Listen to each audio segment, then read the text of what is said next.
Mas quais seriam os efeitos dessa Revolução Industrial? De que maneira a Revolução Industrial alteraria, né, tanto o ambiente rural quanto o ambiente urbano? Essa questão é que vai chamar a atenção na nossa discussão agora. O aspecto a considerar é justamente a perda da autonomia, né, dos artesãos. Né? Não só a perda dessa autonomia, mas o próprio declínio da atividade artesanal. Né? Então, esse mundo do artesanato, esse mundo do trabalhador autônomo, né, que vivia nas aldeias, nas pequenas cidades e que produzia para o mercado, esse trabalhador ele entra em declínio. Agora, em grande parte, quem vai fornecer os produtos, né, antes por eles produzidos é justamente a fábrica. Então, a gente tem alguns dados aqui, só para a gente demonstrar desse declínio. Né? No caso da Inglaterra, em 1820, o número de tecelões manuais chegava aproximadamente a 250 mil. Né? Em 1840, ou seja, 20 anos depois, esse contingente havia caído para 100 mil artesãos. E 10 anos depois, ou seja, em 1850, esse número chegava a 50 mil indivíduos, né? Em condições agora, né, desesperadas e famintas. Bem, esse declínio é um dos fatores, um dos efeitos, né, que a industrialização vai provocar nesse antigo mundo da economia aldeã, da economia dos artesãos. Né?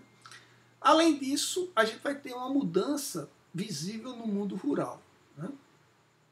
O ambiente rural também vai entrar em declínio. Né? A economia rural não vai mais, do ponto de vista da economia nacional, a ter o mesmo peso que tinha antes. Né? No século XIX, a economia agrícola ela justamente vai dar lugar, né, em termos da sua importância, à economia, à renda que vem justamente da indústria. Né? Mas antes disso, já em meados do século XVIII, né, nós temos uma série de mudanças que vão ocorrer no campo que vai provocar também uma reorganização desse mundo rural. A primeira justamente o crescimento do grande latifúndio, né, que vai se tornar a estrutura básica de produção rural, né, e boa parte dos trabalhadores vão entrar no regime de trabalho assalariado, contratado ou de meeiros. Né. Por outro lado, a gente vai ter acompanhando a esse crescimento da grande propriedade latifundiária produtora de alimentos para o mercado, esse mercado crescente urbano, a gente vai ter os chamados cercamentos, né, os enclosures. Né? E o que é que consistia isso? Era que antigas áreas rurais comuns que vinham já desde tempos medievais, que eram áreas que não tinham propriedade, vamos dizer assim, específica, propriedade privada, essas áreas, como eram bosques, eram, né, áreas de caça, de pesca, né, de onde se extraía madeira, às vezes. Então, essas áreas, elas vão começar justamente a ser cercadas, elas vão começar a ser, vamos dizer assim, incluídas como áreas produtivas. Né? O cercamento, né, essa apropriação dessas áreas comuns pela iniciativa privada e pelo próprio Estado, aí, se dava justamente sob a justificativa de que elas eram áreas que não eram cultivadas e, a partir desse momento, elas se tornariam áreas produtivas. Né?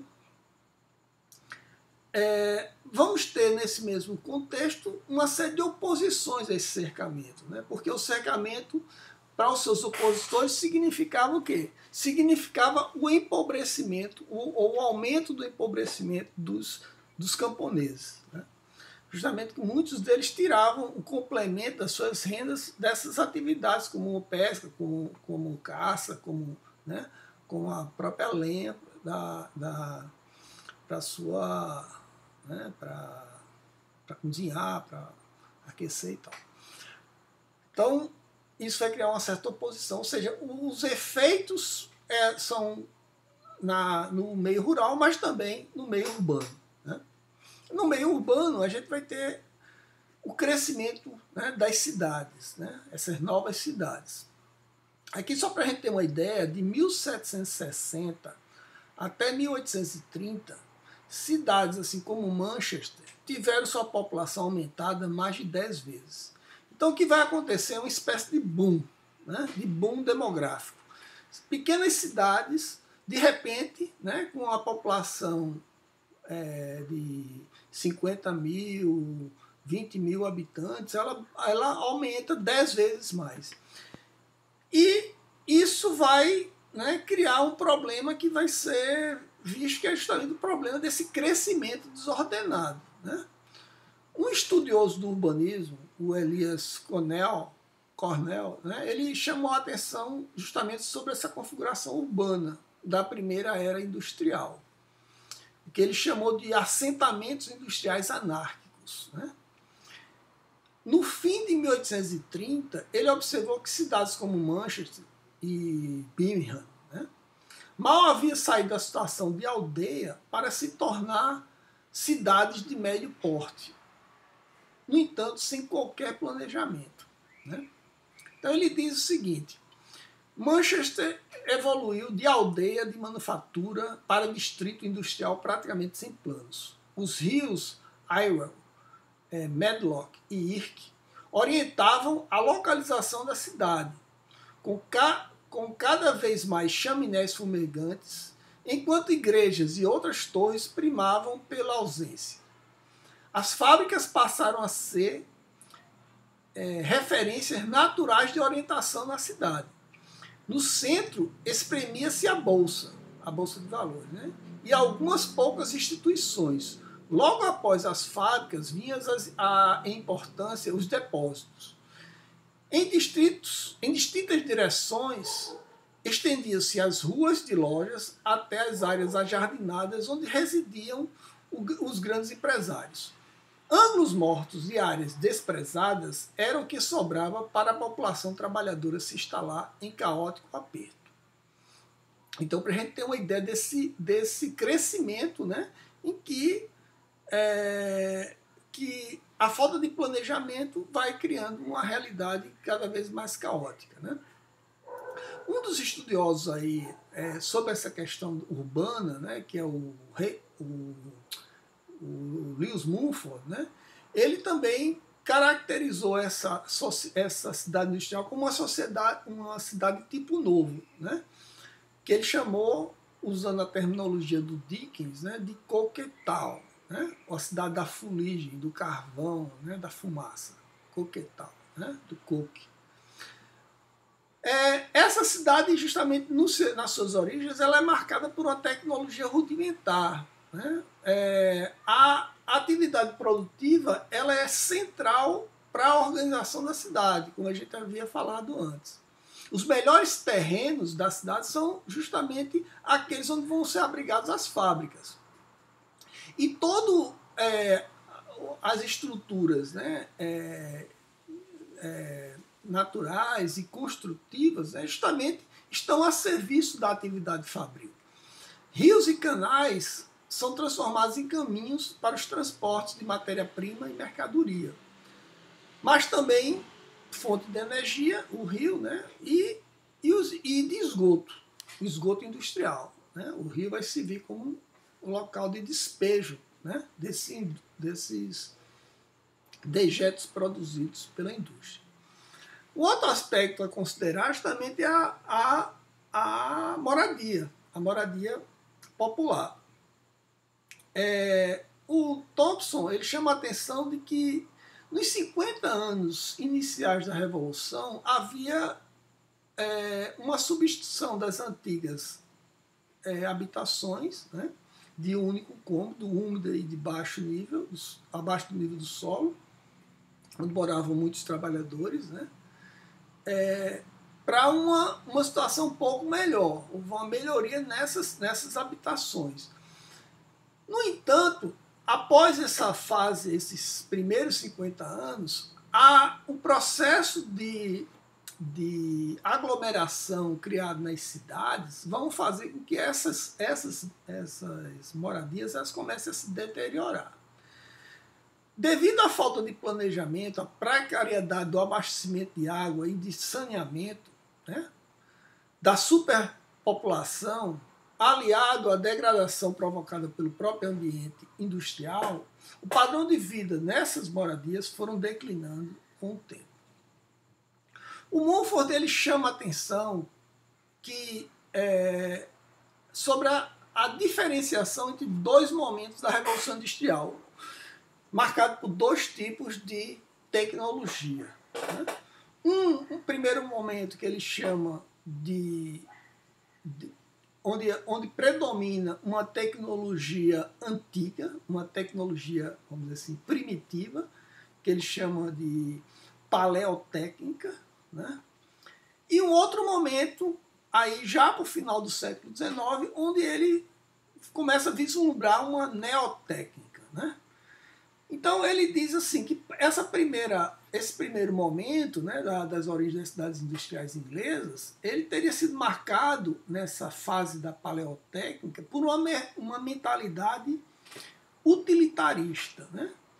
Essa mentalidade ela transformava a natureza e os indivíduos em recursos da atividade industrial, ou seja, tudo era visto como algo que servia à indústria, né? A antiga tecnologia era produto de uma mentalidade utilitarista que contribuiu para a degradação da natureza e dos indivíduos, né? Ao tomar a própria atividade industrial e seus equipamentos como um processo natural e necessário para o empreendimento produtivo. Ou seja, só havia uma forma justamente de realizar a produção, era explorando, né, extraindo o mais possível as potencialidades naturais e também humanas. E isso, de certo modo, tinha limites e levava à degradação. Mas aí o Mumford reconhece que a partir das 3 últimas décadas do século XIX, ou seja, a partir de 1870, começa a haver uma certa mudança, uma certa modificação com o surgimento de uma neotécnica, né? Que ela vai se expressar através de algumas invenções, né? A primeira invenção justamente seria o planejamento urbano. Começa a surgir as primeiras, vamos dizer assim, as primeiras preocupações, né, mais sistematizadas de planejamento urbano, né? A criação, por exemplo, da segmentação, né, setorização das atividades, né? Não misturar a atividade industrial com a atividade residencial. Então começa a surgir a partir daí já essas ideias de destinar áreas próprias para cada atividade, né? Que mais? A preocupação com as áreas verdes, né? Com os parques, né? Com a construção de locais justamente para que produzisse, né, uma melhoria da atmosfera, né? A questão dos parques como pulmão, né? Pulmão da cidade. Então essas ideias começam a se tornar mais predominantes, né? Há um certo combate ao tipo de residência em subsolo, né? Então, que era muito comum até então, né? Então a ideia de as residências tinham que ficar em lugares justamente arejados, onde havia, né, presença da iluminação e tal. Além da questão do planejamento urbano, né? Há também o desenvolvimento da própria medicina, né, nesse contexto, né? A medicina microbiana, né? Os trabalhos do Louis Pasteur e outros, né? Então a ideia justamente é que a causa das doenças estão nos micróbios, né? Nesses organismos invisíveis. E a forma melhor de combater esses micróbios, né, é justamente através da higiene. né? Sobretudo lavar as mãos, o banho diário, né? Ou seja, esses hábitos de higiene que começam a ser propagados aí, né?